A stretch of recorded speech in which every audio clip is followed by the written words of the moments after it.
Hari ini kita akan belajar tentang peluang. Adakah yang pernah mendengar tentang peluang? Peluang secara bahasa artinya adalah kesempatan. Namun, secara matematika, peluang adalah cara untuk memperkirakan seberapa besar kemungkinan sesuatu dapat terjadi. Dengan memahami konsep peluang, kalian dapat dengan mudah memprediksi sesuatu di masa depan secara lebih tepat. Contoh penerapan peluang dalam kehidupan sehari-hari adalah melakukan perakiraan cuaca seperti yang dilakukan BMKG.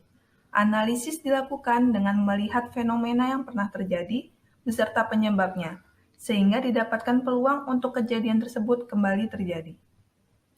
Beberapa hal yang harus diketahui agar dapat memahami teori peluang, antara lain percobaan dan ruang sampel. Percobaan adalah suatu kegiatan untuk memperoleh hasil tertentu. Contohnya adalah melempar dadu, melempar uang koin, dan lain-lain. Sedangkan ruang sampel adalah semua kemungkinan yang dapat muncul pada suatu percobaan, dinotasikan dengan S, dan jumlah anggota ruang sampelnya dinotasikan dengan NS.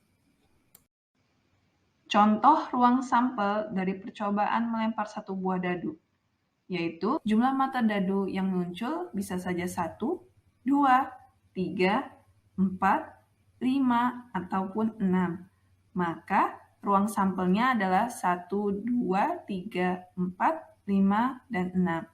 Sedangkan jumlah anggota ruang sampelnya adalah 6. Lalu, bagaimana cara untuk menyusun anggota ruang sampel?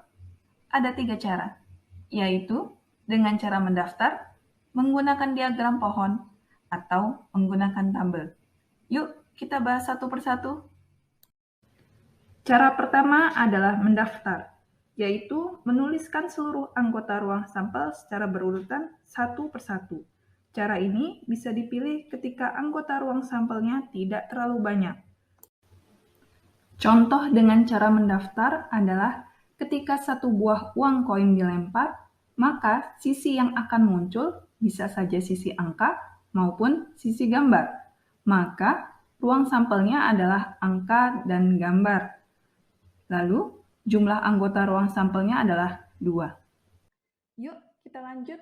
Cara kedua adalah dengan menggunakan diagram pohon apabila ruang sampel tersebut cukup banyak. Contohnya, saat kita melemparkan satu buah uang koin dan satu buah dadu, maka terdapat 2 benda, yaitu koin dan dadu. Misalkan, benda pertama adalah koin, maka ruang sampelnya adalah angka dan gambar.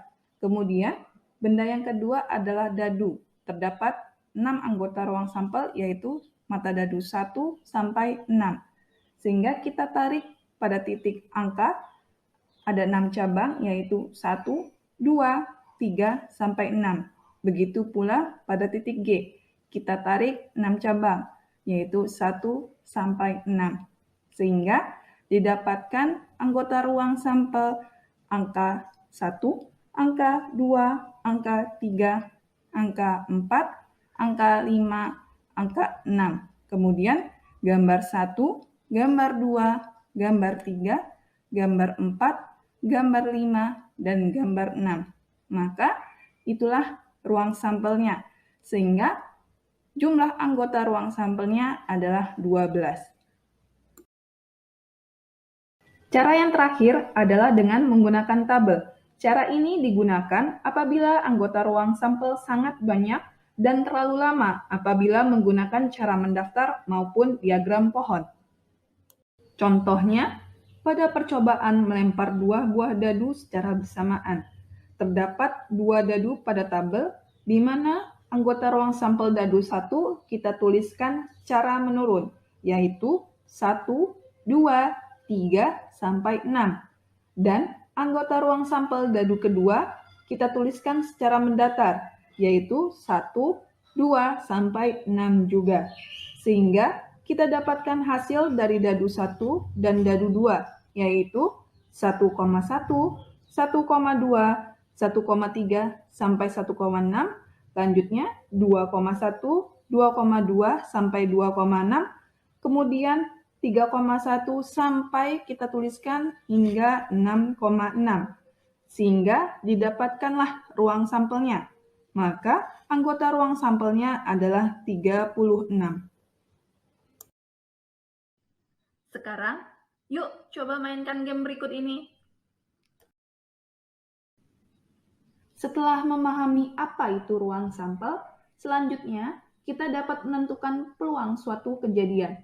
Besarnya peluang kejadian berkisar antara 0 sampai 1, di mana nilai peluang 0 apabila kejadian tersebut tidak mungkin terjadi, dan nilai peluang 1 apabila kejadian tersebut pasti terjadi. Contoh peluang suatu kejadian yang bernilai 1 adalah bahwa setiap manusia akan mati. Mengapa? Karena kejadian atas kematian itu pasti terjadi, sehingga nilai peluangnya adalah 1. Sedangkan contoh peluang suatu kejadian yang bernilai 0 adalah pada saat ini manusia dapat terbang tanpa alat bantu. Mengapa? Karena manusia dapat terbang tanpa alat bantu adalah sesuatu hal yang tidak mungkin, karena teknologi saat ini belum dapat mengaplikasikannya. Lalu, bagaimana cara mengetahui nilai peluang dari suatu kejadian lainnya yang peluangnya tidak bernilai 0 maupun 1? Ya, jawabannya adalah dengan menggunakan rumus peluang. Nilai peluang suatu kejadian A dapat ditentukan dengan rumus PA sama dengan NA dibagi NS, di mana PA adalah peluang kejadian A, NA adalah banyaknya kejadian A, dan NS adalah banyaknya anggota ruang sampel. Contohnya, jika sebuah dadu dalam permainan ular tangga dilempar, hitunglah peluang munculnya yang pertama, sisi dadu bermata 2, dan yang kedua, sisi dadu bermata kurang dari 4. Pertama-tama, ketahui terlebih dahulu anggota ruang sampel dari sebuah dadu. Anggota ruang sampelnya adalah 1, 2, sampai 6.